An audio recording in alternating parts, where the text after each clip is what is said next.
ရှင်မဆုံးပဲကွယ်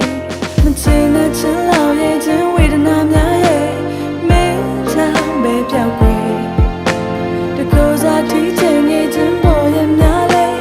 မင်းချမ်းပဲပြောက်ကွယ်ချစ်ကိုပြုံးလေးထားမယ်ကဘာကြီးလေးချမ်းမစေစင်လို့